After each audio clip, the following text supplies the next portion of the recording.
Time हम लोग बात करें तो जैव जगत को हम लोग बोलते हैं लिविंग वर्ल्ड। क्या बोलते हैं बेटा? लिविंग वर्ल्ड बोलते हैं। और दूसरी अगर हम लोग बात करें हमारे पास कि अगर मैं बोलूँ तुमको एक चीज़ कि जो विविधता होती है उस विविधता को हम लोग क्या बोलते हैं बेटा?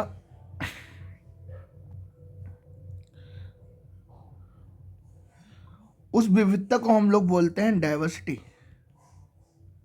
क्या बोलते हैं? डाइवर्सिटी। तो लिविंग वर्ल्ड का नाम हो गया बेटा जैव जगत, जीव जगत में विविधता। अब हम लोग बात करते हैं सभी विज्ञान, सभी प्रकार के जीवन रचना एवं जैव प्रक्रमों का विज्ञान है। मतलब यहाँ पर क्या है कि हमारे पास जो जो सेल की उत्पत्ति हुई है, सेल जो बना है और जो जीवन बना है, सेल मतलब जीवन तुम्हारा एनिमल बना है, उसके अंदर डिफरेंट टाइप के क्या होती हैं? विविधताएं होती हैं और डिफरेंट होंगी, ऑब्वियस सी बात है। इस जगत में भी हमारे पास डिफरेंट डिफरेंट टाइप के क्या मिलेंगे बेटा? ऑर्गेनिज्म मिलेंगे, देखने को जीव मिलेंगे। तो हम लोग क्या बोलते हैं? जीव विज्ञान सभी प्रकार के जीवन रचना और उनसे भरा पड़ा है पूरा का पूरा ब्रह्मांड। जीव जगत कौतूहल मतलब अचानक बहुत सारे जैव विविधताओं से परिपूर्ण है, बहुत सारा से परिपूर्ण भरा पड़ा है। आदि मानव आसानी पूर्वक निर्जीव पदार्थ मतलब जो सजीव नहीं है, जैसे जल, वायु, आकाश एवं सजीव के बीच का अंतर कर सकता था। आदि मानव ने कुछ के निर्जीव पदार्थ जैसे वायु, समुद्र, आग आदि तथा कुछ सजीव प्राणियों एवं पौधों में भेद किया। ठीक है, मतलब उन्होंने सजीव और निर्जीव में भेद करना बताया। इन सभी प्रकार के जीवित पीड़ितों, जीवित एंड जीवहीन मतलब क्या? डेथ वाले ऑर्गेनिज्म थे, है ना।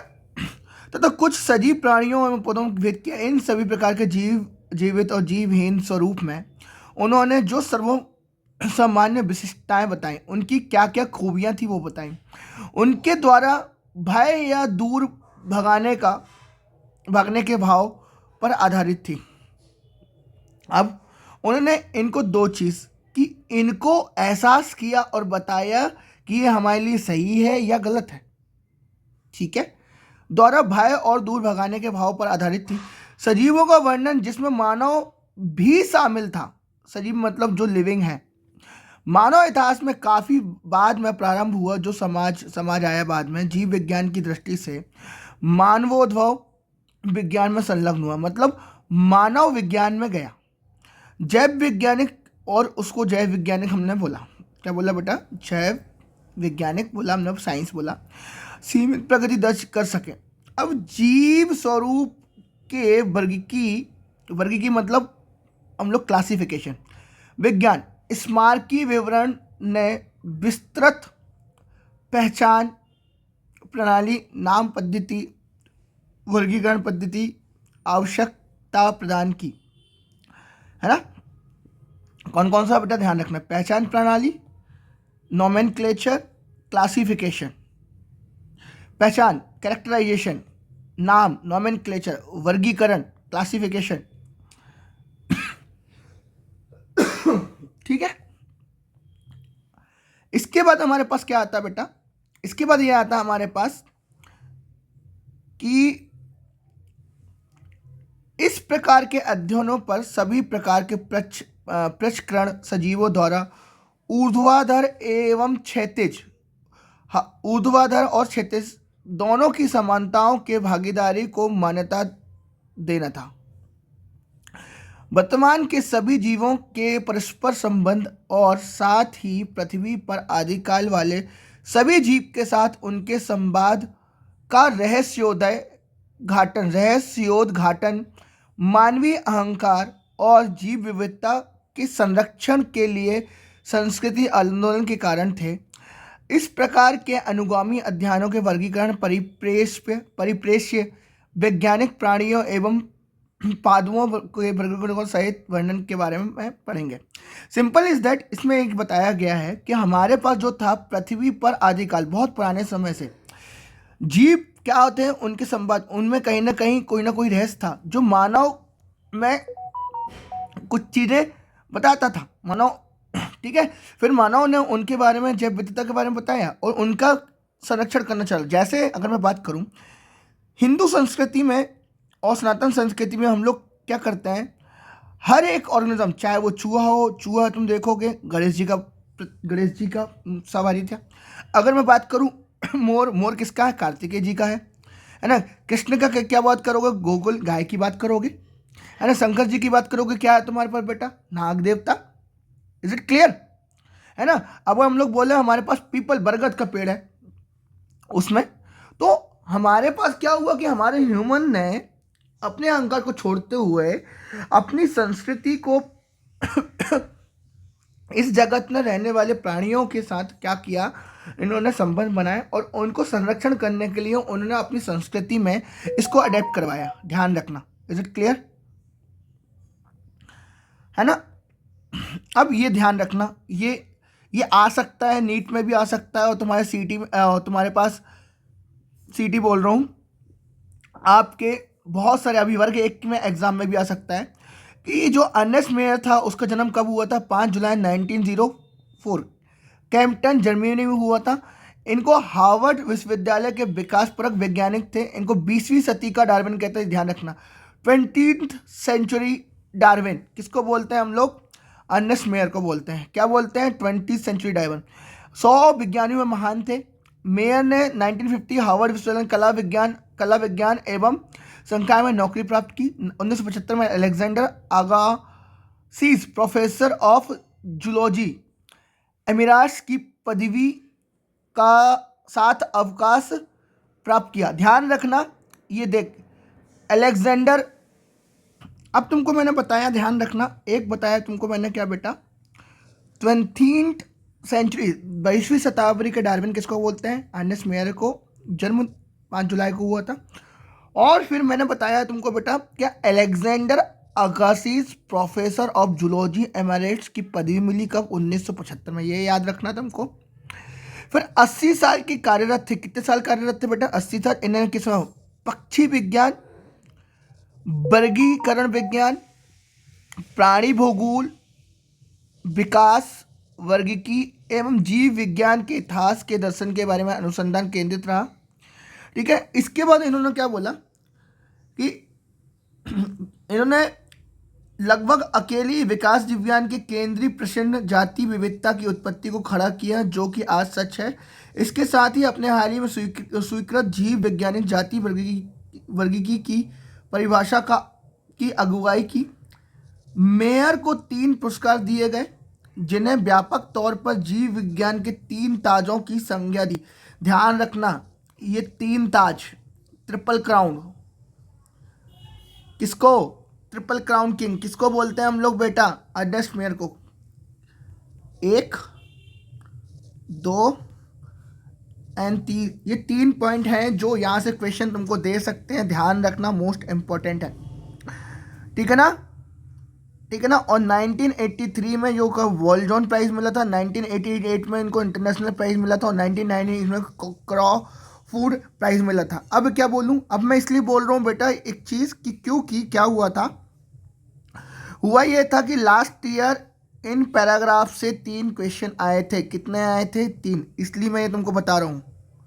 ठीक है, अब चलो बेटा क्या, अध्याय 1 जीव जगत, कि हमको दुनिया में कहाँ कहाँ क्या क्या चीज़ देखने को मिलते हैं। अगर मैं बात करूँ क्या बेटा, सिंपल इज दैट, बात करूँ कि जीव जगत मतलब लिविंग वर्ल्ड की बात करूँ तो you know that very well कि जीव जगत कैसा निराला है कि जीवों के विस्तृत प्रकारों की श्रृंखला विस्मयकारी। मतलब इन्होंने क्या बोला कि हमारे पास इस दुनिया में बहुत टाइप के क्या है, ऑर्गेनिजम्स हैं, जीव है ना, सजीव विज्ञान। इज इट क्लियर, ठीक है बेटा। अब इन्होंने क्या बोला कि जो जीव है हमारे पास असाधारण वास, चाहे वे ठंडे पर्वत हो, पर्णपाती वन हो, महासागर हो, अलवणीय मीठा पानी हो, जलीय झीलें, मरुस्थल हो, रेगिस्तान अथवा गर्म झरने पानी वाले हॉट सूप, कहीं भी जाओगे दुनिया के किसी भी कॉर्नर पे जाओगे तुमको क्या देखने को मिलेगा बेटा? क्या देखने को मिलेगा तुमको? हाँ, क्या देखने को मिलेगा तुमको? ऑर्गेनिज्म देखने को मिल जाएंगे। ठीक है। अगर मैं बात करूं गर्म पानी में, तो गर्म पानी में तुम्हारी बुक में लिखा है 100 डिग्री सेल्सियस, 100 डिग्री तापमान पर। कितने डिग्री तापमान पर? 100 डिग्री तापमान पर तुम्हारे पास एक बैक्टीरिया मिलता है, नाम उसका थर्मस एक्वेटिकस, जिसका एंजाइम हम लोग यूज करते हैं किसमें बेटा? पीसीआर में, पॉलीमरेज चेन रिएक्शन में। ध्यान रखना किसमें यूज करते हैं? Polymerase chain reaction. किसमें हम लोग देखा? Thermus aquaticus.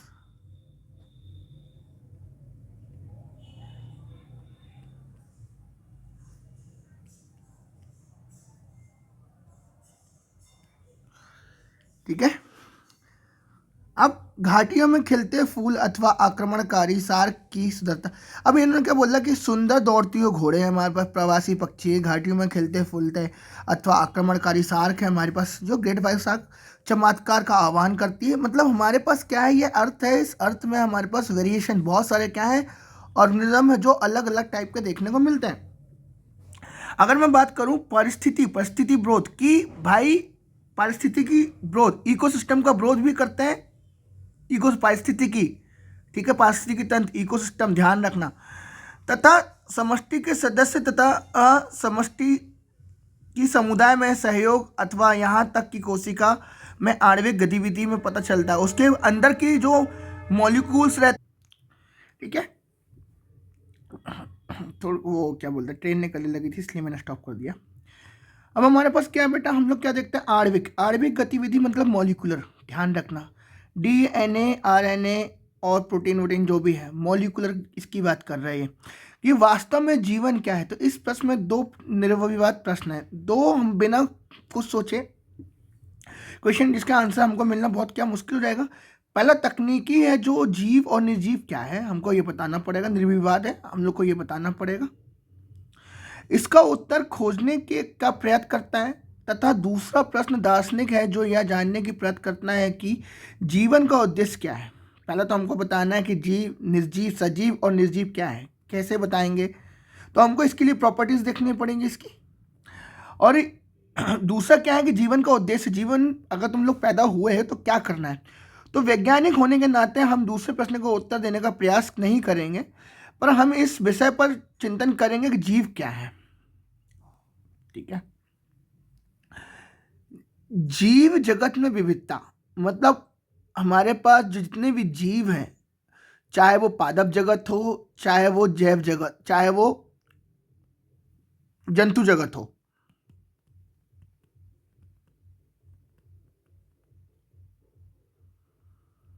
जैव जगत हो चाहे वो क्या हो बेटा? जंतु जगत हो, जैव जगत हो चाहे जंतु जगत हो, हमको पता है दोनों में ही वैरायटी नंबर क्या है? सजीवों का बहुत ज़्यादा है। हम लोग जब आसपास देखें तो आप जीवों की बहुत सी किस्में देखेंगे। ये किस्में गमले में उगने वाली पौधे, कीट, पक्षी, पालतू अथवा अन्य प्राणी व पौधे भी हो सकते हैं। Is it clear? समझ गया? फिर हमारे पास क्या है? बहुत से ऐसे जीव भी होते हैं जिन्हें आप आंखों की सहायता से नहीं देख सकते। ध्यान रखना, अब आंखों की सहायता से नहीं देखते उनको क्या बोलते हैं हम लोग? माइक्रो ऑर्गेनिज्म, सूक्ष्म ऑर्गेनिज्म, जो आंखों से नहीं देखा जा सकते। तो इनको देखने के लिए हम लोग क्या यूज करते हैं? माइक्रोस्कोप। ठीक है ना? शायद हम नहीं देख सकते, लेकिन आपके आसपास ही होते हैं। यदि आप अपने अवलोकन के क्षेत्र को बढ़ाएं तो आपको विविधता की एक बहुत बड़ी श्रृंखला दिखाई देगी। अब देखो, एक श्रृंखला होती, श्रृंखला मतलब चेन, बिल्डिंग, और एक तुम लोग पढ़ोगे जात में जाके जाल मतलब नेटवर्क। ठीक है, तो यहाँ पर श्रृंखला दिखाई देगी स्पष्ट। यदि आप किसी सघन वन में जाएं तो आपको जीवों का बहुत बड़ी संख्या दिखा। ऑब्वियस सी बात है, जब आप घने जंगल में जाते हैं, सघन वन में जाते हैं, तो आप क्या देखते हैं कि हमारे पास जो जंगल में प्लांट है इनका नंबर बहुत ज़्यादा है, पौधों का नंबर बहुत ज़्यादा है। अगर मैं बात करूँ अमेजन का फॉरेस्ट, अमेजन के जंगल की बात करूँ तो तुम लोग क्या देखोगे बेटा? हम देखेंगे ये कि हमारे पास जो अमेजन का जंगल है, उस जंगल में प्लांट तो ठीक है, पौधे तो ठीक हैं, जंतुओं में भी विविधता मिलती है। क्या मिलती है बेटा? विविधता। ओके, ध्यान रखना। तो एक ये चीज याद रख लेना कि सघन वन में जाते ही हमको क्या मिलेगा? बहुत बड़ी संख्या में कई किस्में दिखाई पड़ेंगी। अगर प्रत्येक प्रकार के पौधे, जंतु, जीव की अगर बात कह देखते हैं तो किसी एक जाति, जिसको हम लोग बोलते हैं स्पीसीज, क्या बोलते हैं बेटा? स्पीसीज का प्रतीक होती है। अगर वो सिंगल है तो क्या हो जाएगी? स्पीसीज रहेगी। और इसको बोलते हैं एक जाति। अब तक की ज्ञात तथा वर्णित स्पीसीज की संख्या कितना है हमारे पास बेटा? 1.7 मिलियन। कितनी है? 1.7 मिलियन। ठीक है, तो 1.7 टू 1.8 मिलियन हो सकती है। ध्यान रखना, ये इंपॉर्टेंट है, ये आ सकता है। कितनी हमारे पास वर्णित स्पीसीज है बेटा? 1.7 टू 1.8, मतलब 1.7 से 1.8 मिलियन है, नॉट विलियन। तो यहां से 17 लाख से 18 लाख। अब इसे जैव विविधता अलग पृथ्वी पर स्थित जीवों की संख्या प्रकार कहते हैं। हम यह स्मरण रखना, याद रखना चाहते हैं, स्मरण या मिदिस याद, कि जैसे जैसे हम लोग नए तथा यहाँ तक कि पुराने क्षेत्रों की खोज करते हैं तो हमें नए नए जीवों का पता चलता है। जैसे बेटा तुम लोग नेक्स्ट चैप्टर में जाओगे, अगले चैप्टर में, वहाँ पर लिखा है, क्या लिखा है?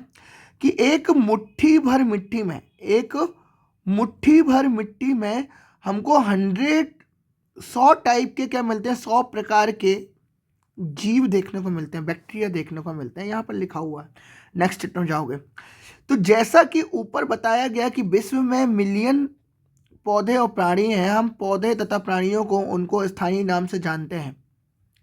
अब ओबियस सी बात है कि हर एक लोकल जगह में, मतलब मैं बात करूं एमपी में बात कर लेता हूं तो मध्य प्रदेश में एक ए जगह है और एक बी जगह है और एक सी जगह है। और ए और बी और सी, ए बी सी, मतलब अगर मैं बात करूं तो बी जगह मान लो इंदौर बोल दो, सी जगह सागर बोल दो, और ए जगह मैं बोल दूं जबलपुर बोल दूं, तो हम लोग क्या जानते हैं? हम लोग जानते ये हैं कि जो एमपी में सागर, इंदौर और जबलपुर हैं, इन तीनों जगह में अगर मैं बात करूं तो नॉर्मली हमारे पास जो लौकी होती है, लौकी को हम लोग अलग अलग तौर पे भी जान सकते हैं, अलग अलग नाम से भी जान सकते हैं।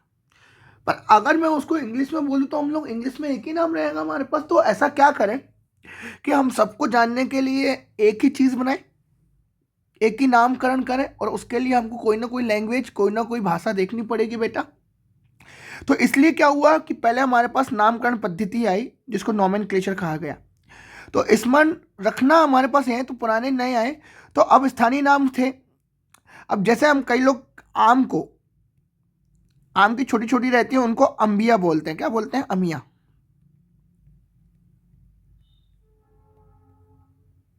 क्या बोलते हैं बेटा? अमिया। क्या बोलते हैं उसको? अमिया बोलते हैं। अमिया मतलब बहुत छोटे छोटे।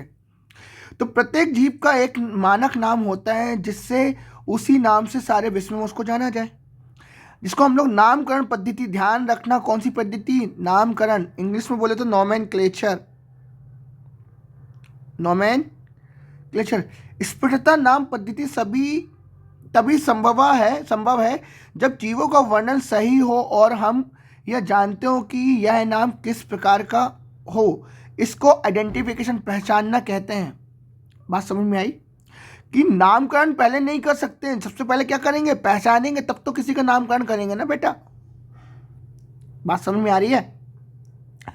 नाम पद्धति तभी संभव है जब क्या करेंगे? जब किसी ऑर्गेनिज्म को हम लोग पहचान लें। जैसे मैंने बोला कि हमारे पास अगर कोई काऊ है, क्या हमारे पास बेटा कोई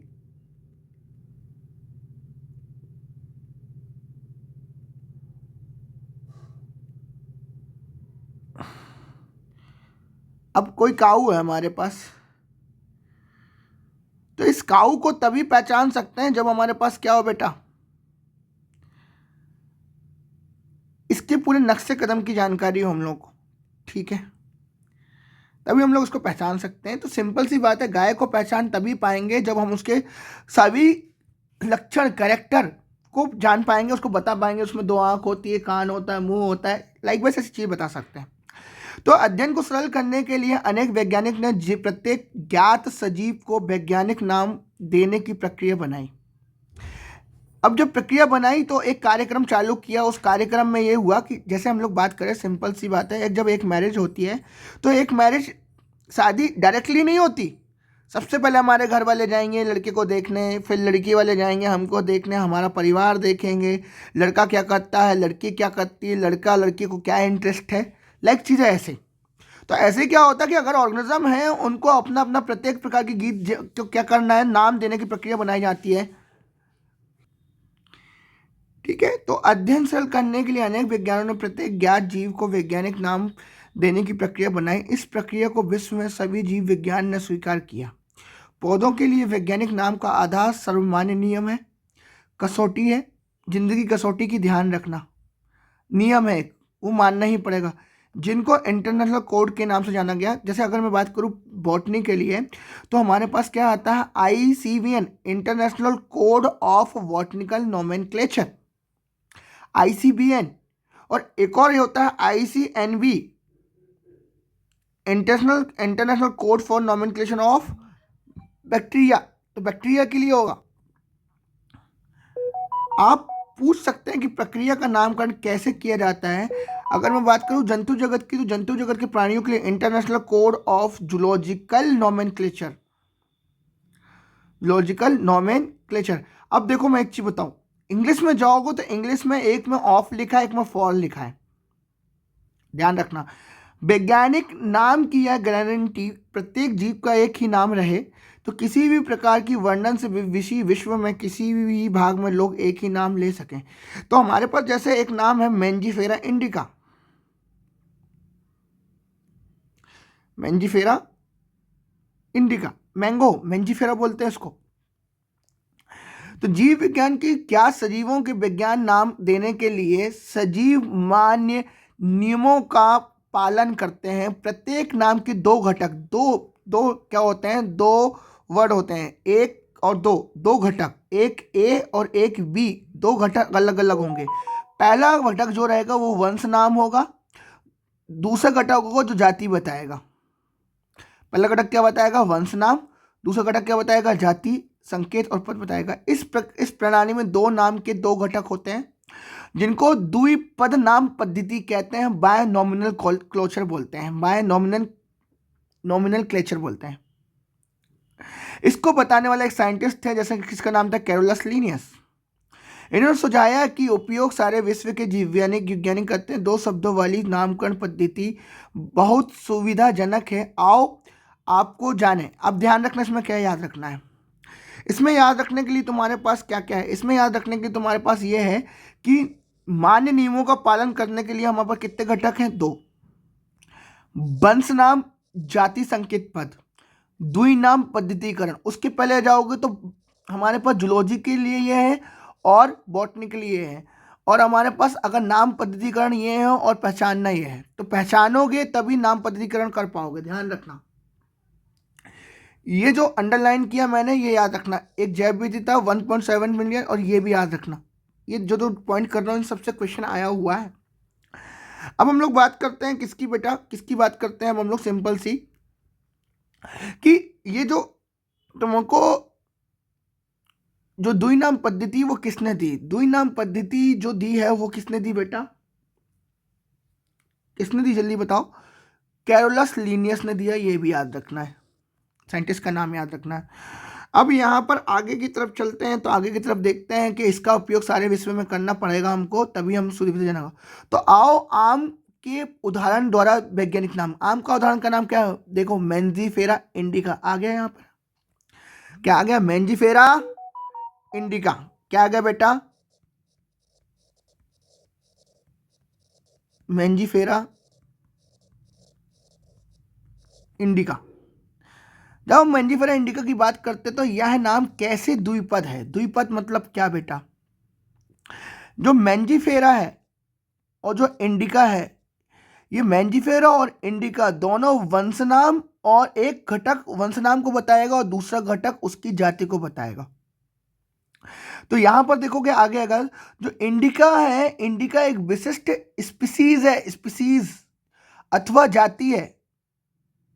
कौन? इंडिका। कौन बेटा?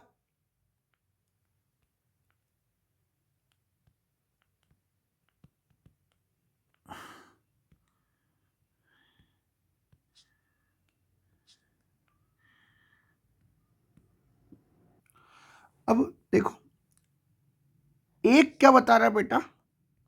एक हमको बता रहा है इंडिका एक विशिष्ट स्पीसीज है और जाति है नामकरण नाम पद्धति के अन्य नियम लिखे जाते हैं। जब मेंजीफेरा क्या हो जाएगा? इसका वंश नाम हो जाएगा। मेंजीफेरा क्या है? वंश नाम। और इंडिका क्या है? इसकी स्पीसीज है।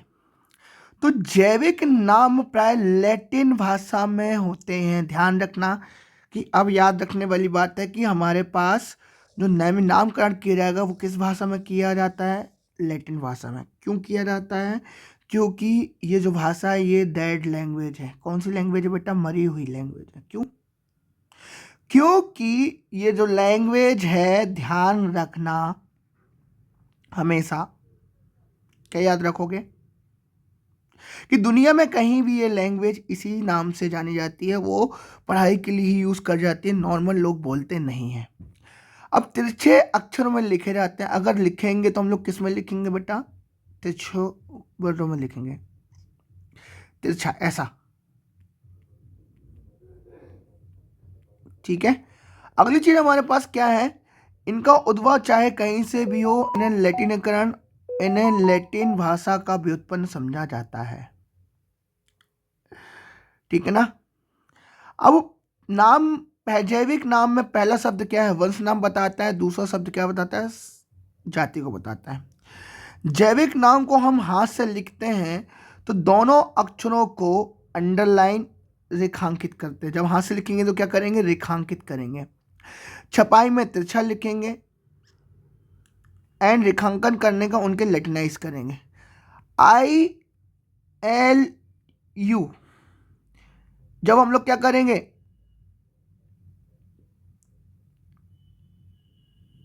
क्या करेंगे बेटा? हाथ से लिखेंगे तो लैटिनाइज करेंगे और उनको अंडरलाइन करेंगे। ठीक है,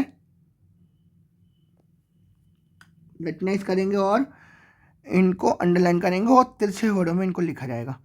पहला अक्षर जो वंश नाम को बताता है वह बड़े अक्षर में होना चाहिए, इंग्लिश में। और अगर बात करूं जाति संकेत पद में अक्षर होना चाहिए छोटा, तो मैंजीफेरा इंडिका जो इसमें नहीं आएगा, जो इंग्लिश में समझ में आएगा। इंग्लिश में लिखो तो मैंजीफेरा ऐसा लिखते हैं, फिर इंडिका लिखो तो ऐसा लिखते हैं। ठीक है, ऐसा। तो एम बड़ा होना चाहिए, आई छोटा होना चाहिए। ठीक है। जाति संकेत पद के बाद अर्थात जैविक नाम के अंत में लेखक का नाम लिखते हैं। मैंजीफेरा इंडिका लिन, मतलब ये कि अगर तुमको कोई नाम लिखना, जैसे मैं बोलूं पाइसम सटाइवम, पाइसम सटाइवम। मटर की बात करूं तो इसके लास्ट में हमको लिन लगाना पड़ेगा, ऐसे। एक तो इनको तिरछा लिखना पड़ेगा बेटा, पाइसम सटाइवम लिन। कैसे लिखना पड़ेगा? इनको तिरछा लिखना पड़ेगा। ठीक है। यद्यपि सभी जीवों का अध्ययन करना लगभग संभव है, संभव नहीं। याद रखना, ये स्टेटमेंट याद रखना, सभी जीवों का अध्ययन करना कैसा है? असंभव है। इसके बाद इसलिए ऐसी युक्ति बनाने की आवश्यकता होती जो इसे संभव कर सके। इस प्रक्रिया को वर्गीकरण कहते हैं, क्लासिफिकेशन। जो क्या करे? बहुत सारे गुच्छों में ऑर्गेनिज्म हो, सजीव हो, जीव हो, इनको अलग अलग कर सके, उसको क्या बोलते हैं? क्लासिफिकेशन, वर्गीकरण।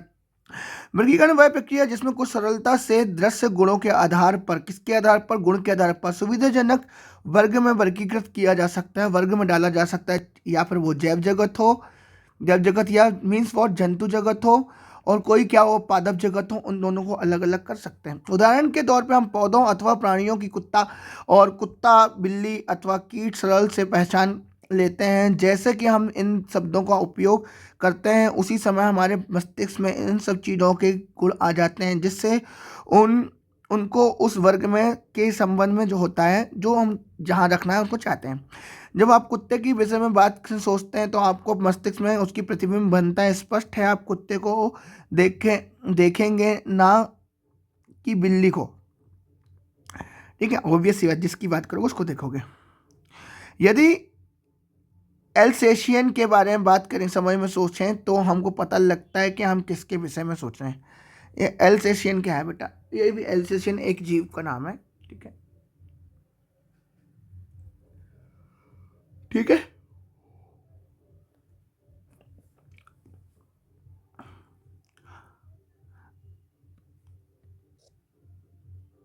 ये भी याद रखना वर्गीकरण। हमको पता लगता है हम किसके विषय में चर्चा कर रहे हैं। इस प्रकार मान लो हम स्तनधारी कहना है, तो आप ऐसे जंतु के, यदि हम गेहूं की बात करें तो हम लोग पता है गेहूं हमारे मोधे में आएगा। हम कुत्ते की बात करें, बिल्ली की बात करें, स्तनधारी किसी की बात करें, हमको अलग अलग तौर पे उनका ही आएगा। अब कुत्ता बिल्ली स्तनधारी गेहूं चावल पौधे जंतु आदि सुविधाजनक वर्ग है। सब क्या अलग अलग वर्ग है जिनका उपयोग हम पढ़ने में करते हैं। इन वर्गों को वैज्ञानिक शब्दावली में क्या बोलते हैं? टैक्सा। क्या बोलते हैं बेटा? टैक्सा। क्या बोलते हैं? टैक्सा। ध्यान रखना कि अगर हमारे पास कोई भी हो उससे कोई फर्क पड़ता नहीं है। फर्क ये पड़ता है कि हमारे पास क्या है, कि हम बात किसकी कर रहे हैं। अगर हम लोग बात कर रहे हैं एक कुत्ता भी एक टैक्सा है, बिल्ली भी एक टैक्सा है, स्तनधारी ये भी टैक्सा है, और गेहूं ये भी टैक्सा है, चावल ये भी टैक्सा है, पौधा ये भी टैक्सा है, जंतु ये भी टैक्सा है।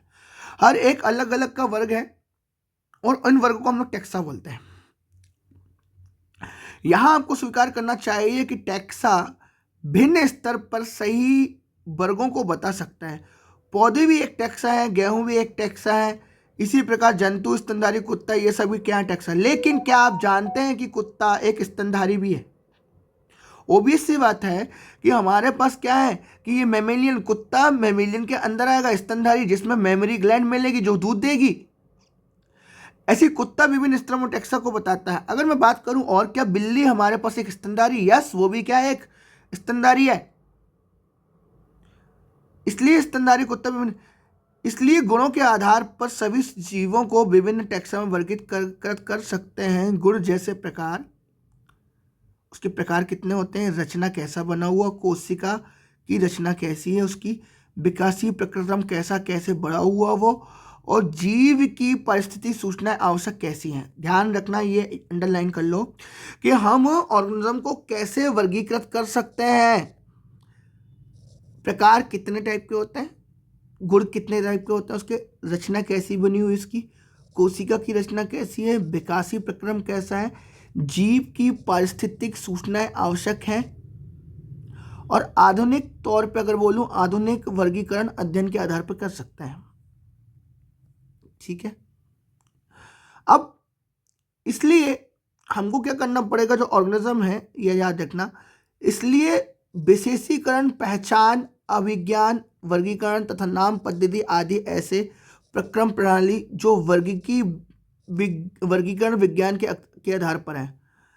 इसलिए विशेषीकरण, पहचान, विशेषीकरण मतलब आइडेंटिफिकेशन, पहचान,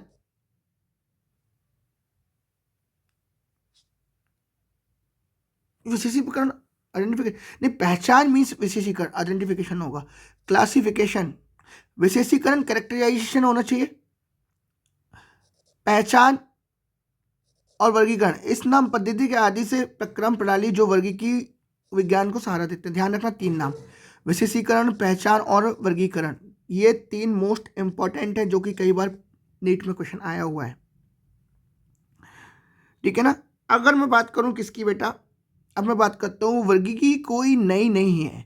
मानव जय सदैव विज्ञान विभिन्न प्रकार के जीवों के विषय में अधिकाधिक है जानने का प्रयत्न करता है, विशेष रूप से उनके जिस विषय में जो उनके कप के लिए अधिक उपयोगी है। आदि मानव को अपनी मूलभूत आवश्यकताएं जैसे भोजन, कपड़े, आश्रय के लिए नए नए स्रोत खोजने पड़ते हैं। इसी प्रकार विभिन्न जीवों के वर्गीकरण का आधार उपयोग पर आधारित था। काफी समय में मानव विभिन्न प्रकार के जीवों के विषय में जानना और उनकी विविधता सहित उनके संबंध में रुचि लेता रहा है। अध्ययन की इसी शाखा को वर्गीकरण पद्धति कहते हैं, सिस्टमेटिक्स कहते हैं। कि जब ऑर्गेनिज्म को उसके अकॉर्डिंग हम नई क्लास में डाल देते हैं तो उसको हम लोग क्या बोलते हैं, सिस्टमेटिक्स बोलते हैं। अब सिस्टमेटिक जो वर्ड है वो कहाँ से लिया गया था, लैटिन वर्ड, ध्यान रखना। सिस्टमेटिक वर्ड कहाँ से लिया गया, लैटिन शब्द से लिया गया जिसका नाम सिस्टमा है। सिस्टमेटिक वर्ड कहाँ से आया, सिस्टमा से, जिसमें हम लोग ऑर्गेनिज्म को क्या करते हैं कि उसके रुचि कैरेक्टर के अकॉर्डिंग हम लोग क्या करते हैं, एक वर्ग में डाल देते हैं।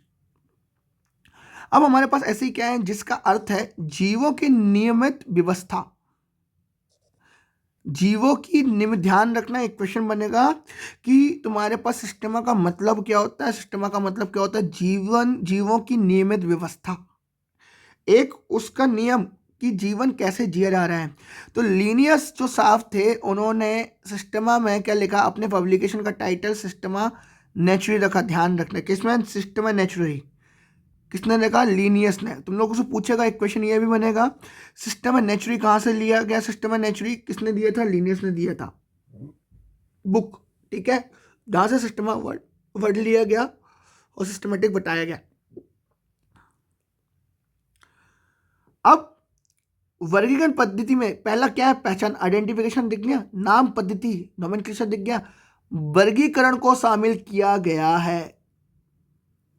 क्या, वर्गीकरण पद्धति में पूरा का पूरा वर्गीकरण क्या बेटा, पद्धति, सिस्टमेटिक्स में किसको शामिल किया गया है, ये ध्यान रखना। किसको शामिल किया गया है, तुम्हारे पास वर्गीकरण में पहचान, आइडेंटिफिकेशन, नाम, नोमेनक्लेचर एंड क्लासिफिकेशन। 1 2 3 ध्यान रखना, सिस्टमेटिक्स में किसको बताया गया है।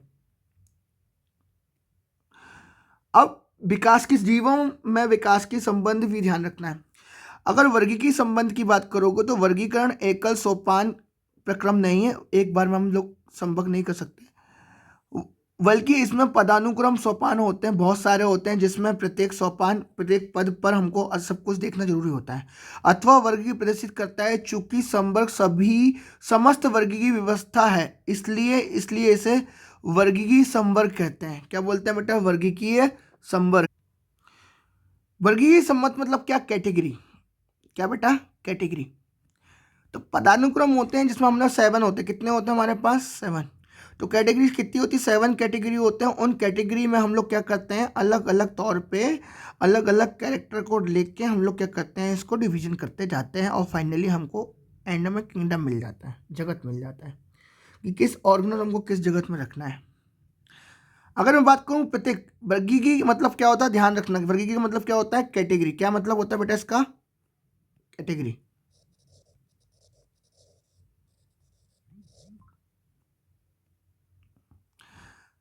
ये याद रखना, कैटेगरी।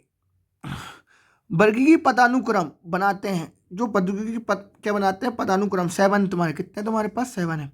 हम सभी को प्रत्येक संवर्ग वर्गीकरण की इकाई को प्रदर्शित करते हैं। सभी वास्तव में क्या होते हैं, वर्गक टैक्सॉन होते हैं। सिंगल की बात करते हैं, किसको बताते हैं, टैक्सॉन को बताते हैं। किसको बताते हैं बेटा, टैक्सॉन। ठीक है। अब वर्गीकीय संवर्ग, कैटेगरी, पदानुक्रम का वर्णन एक उदाहरण के तौर पर द्वारा कर सकते हैं कि कीट जीवों में एक वर्ग को दिखाता है जिसमें एक समान गुण जैसे 3 जोड़ी संधिपाद टांगे। अर्थात तुम्हारे पास यहां पर एक चीज आ गई, ध्यान रखना, ये 3 जोड़ी संधिपाद टांगे किसमें मिलेंगी, आर्थ्रोपोडा, कीट। ध्यान रखना किसमें, आर्थ्रोपोडा। Is it clear. अब इन्होंने और क्या क्या बोला, इसका अर्थ है कि कीट स्वांगीकरण सुस्पष्ट जीव है जिसका वर्गीकरण किया जा सकता है कि 3 टांगें देखने को बेसिकली मिलती हैं। इसलिए इसे एक पद अथवा संवर्ग का दर्जा दिया गया। पद अथवा संदर्भ, संवर्ग, संवर्ग मतलब कैटेगरी का पद दिया गया है। क्या आप ऐसे किसी जीव को अन्य वर्ग का नाम बता सकते हैं? स्मरण रहे, वह वर्ग संवर्ग को दिखाता है। प्रत्येक पद अथवा वर्गक वास्तव में वर्गीकरण को एक इकाई को बताता है। ये वर्गीकी संवर्ग, वर्ग और संवर्ग सुस्पष्ट जीव जैविक है, ना केवल यह आकारिकीय समूहन। कि इसको हम लोग क्या बोलते हैं बेटा, उसके आकार के अकॉर्डिंग नहीं करते हैं, बल्कि हम लोग उसके कैरेक्टर को भी देखते हैं और उसके अकॉर्डिंग हम लोग क्या करते हैं, उसको एक कैटेगरी में डाल देते हैं। ठीक है। अब कैटेगरी में कौन कौन सी, तुम्हारे पास ध्यान रखना।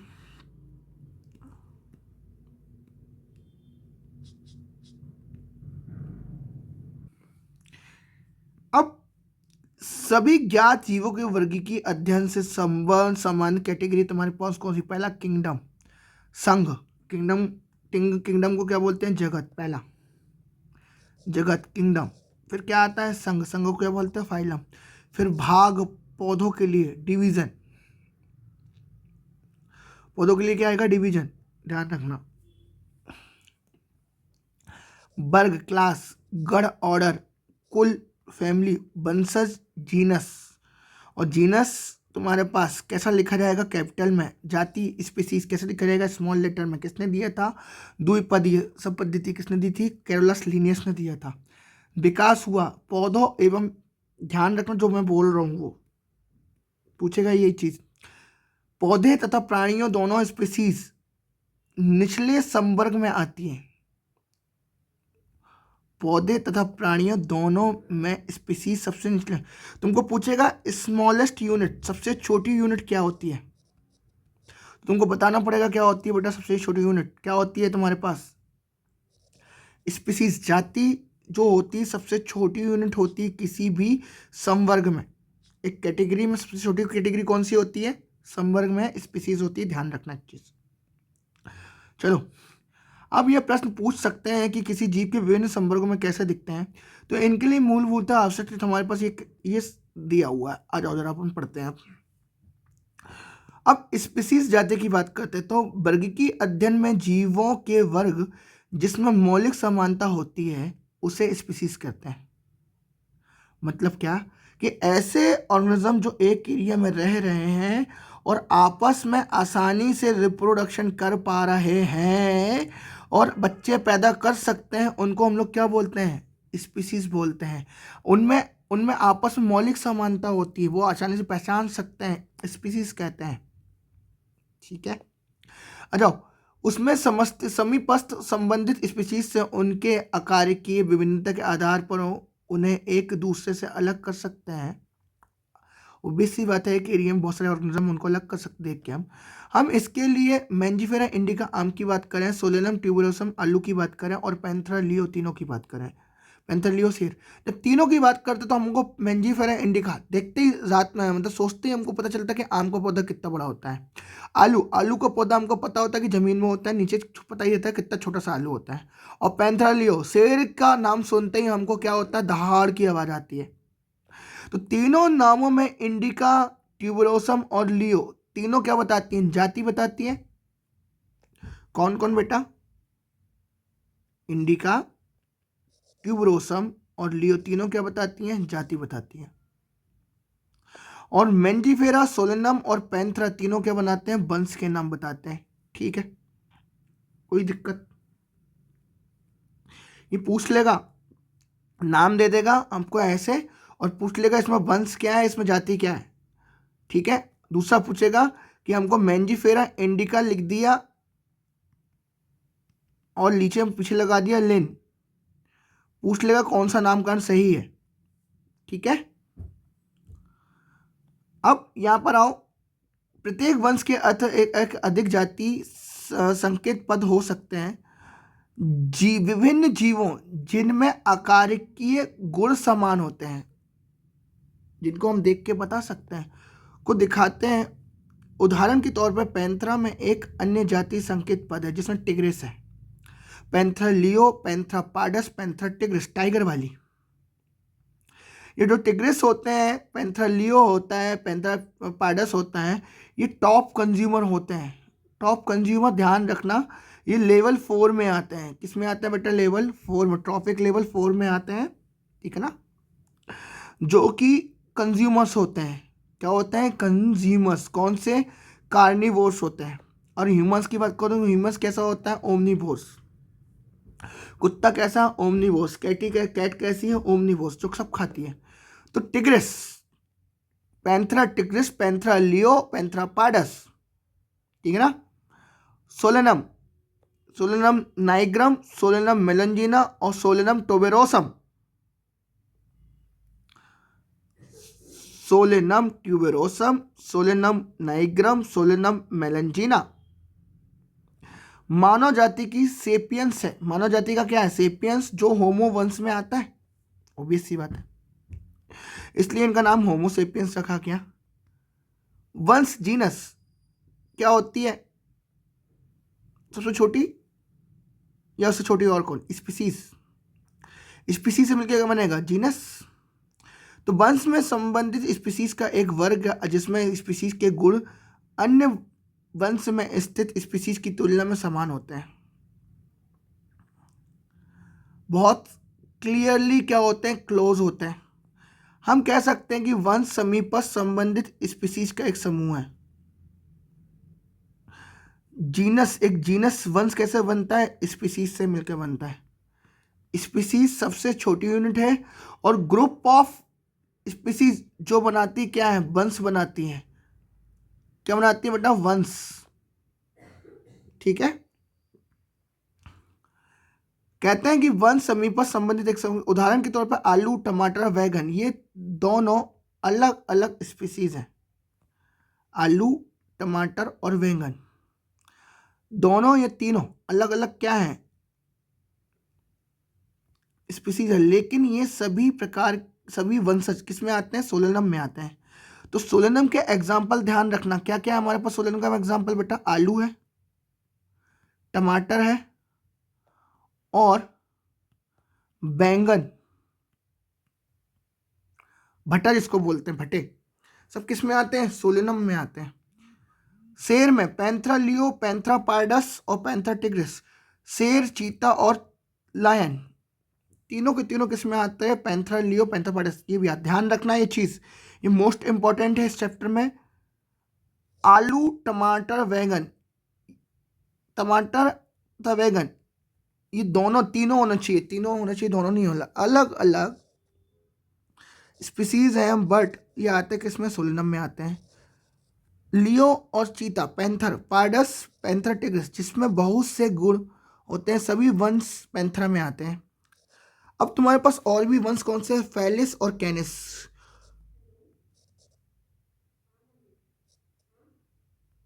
वंश फेलिस और जिसमें बिल्ली आती है वो भिन्न होते हैं, ठीक है। कुल, संवर्ग कुल, ये वंश आते हैं। वंश के क्या होता है? वंश स्पीसीज की तुलना में कम समानता होती है। ऊपर की तरफ जाओगे करेक्टर कम होते जाते हैं, ऊपर की तरफ जाओगे समान लक्षण कम होते जाते हैं।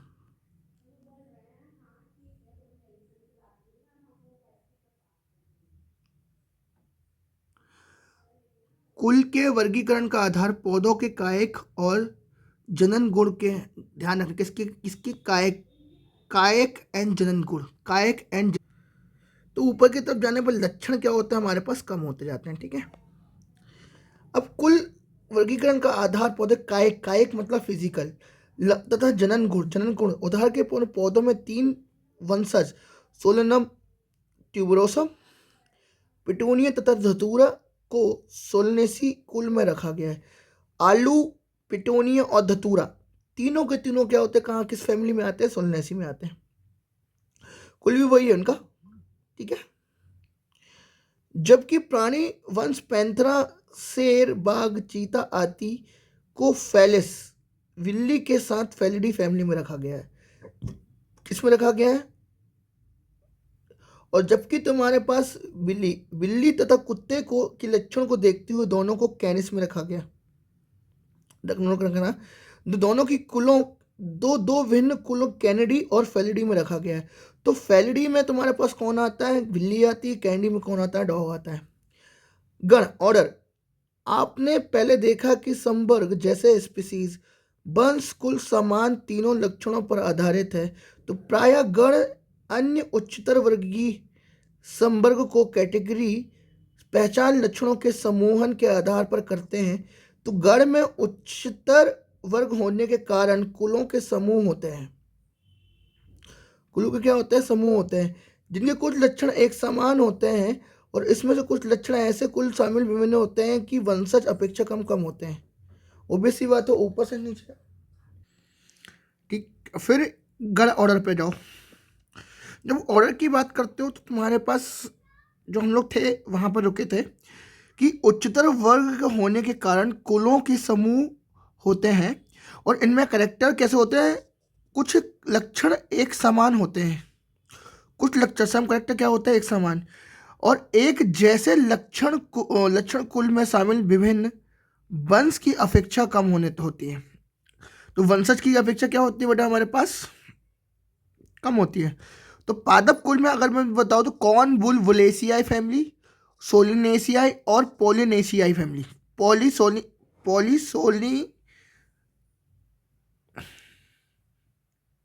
पॉलीमोनियल्स, सोनियल्स नहीं है, ये गलत लिखा है।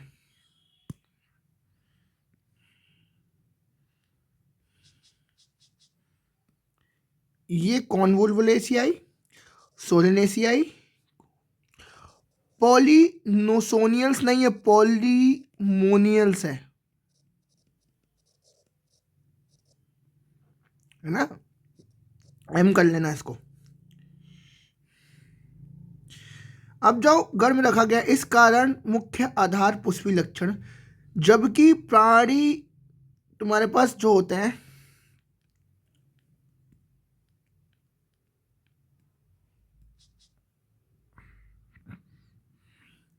जो जानवर खाते हैं उनको क्या रखा गया? कार्निवोरा गण में रखा गया। कार्निवोरा को उसको फेलिडी और कैंडी को रखा गया है।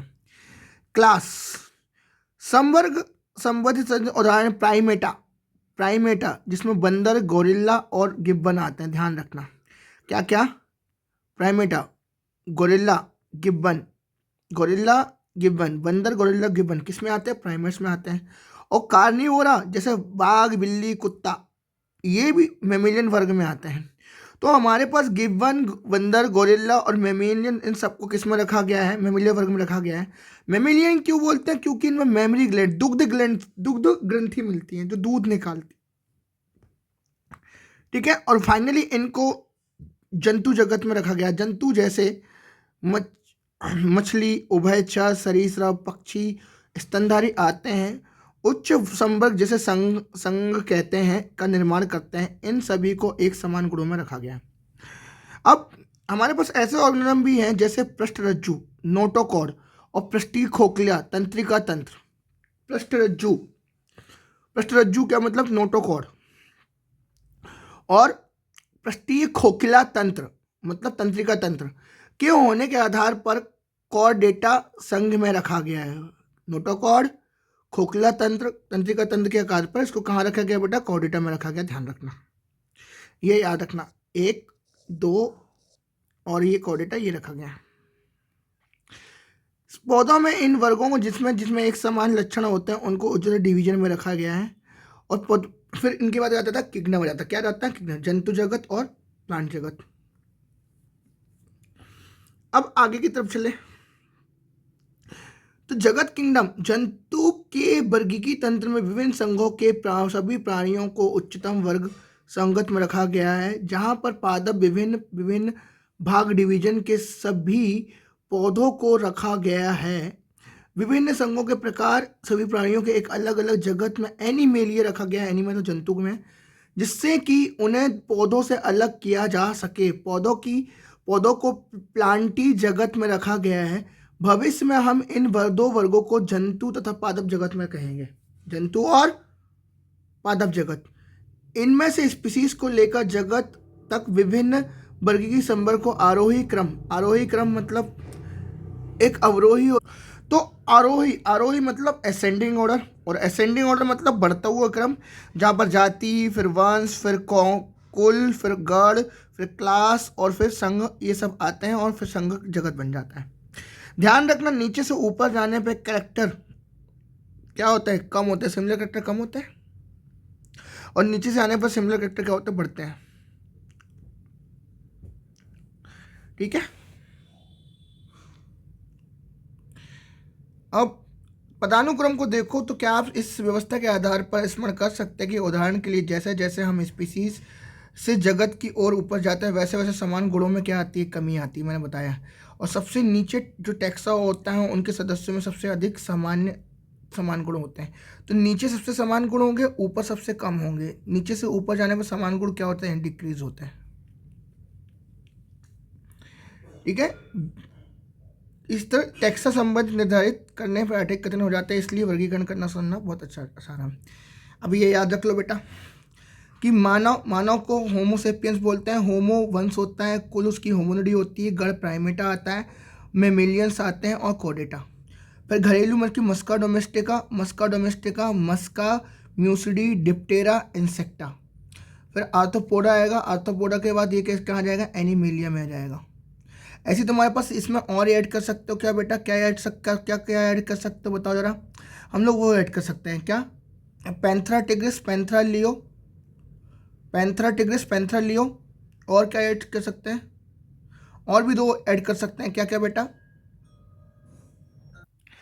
अब यहाँ पर मैंने बता दिया तुमको, ध्यान रखना क्या बेटा, क्या बताया था, पैंथरा लियो, पैंथरा पाडा, टिग्रिस। और हमारे पास एक फैमिली आती है कैनिस और एक फैमिली आती है फेलिडी। फेलिडी में तुम्हारे पास बिल्ली आएगी और कैनिस में तुम्हारे पास कुत्ता आएगा। अब हमारे पास ऐसी क्या है, आम और गेहूं। आम को बोलते हैं मेंजीफेरा इंडिका, मेंजीफेरा। इसकी फैमिली का नाम है अनाकडेसियाई, इसका गण का नाम है सेपेंडेल्स, इसका वर्ग का नाम है डाइकोटिलिडन, और ये आता है एंजियोस्पर्म में, बाद में जाएंगे प्लांट किंगडम में।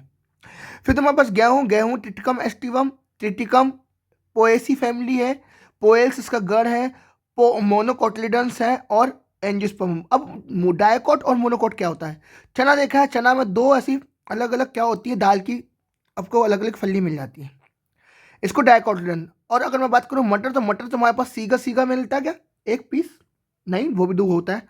अब तुम्हारे पास बात करूं मैं किसको बेटा, भुट्टा को, वो सिंगल होता है।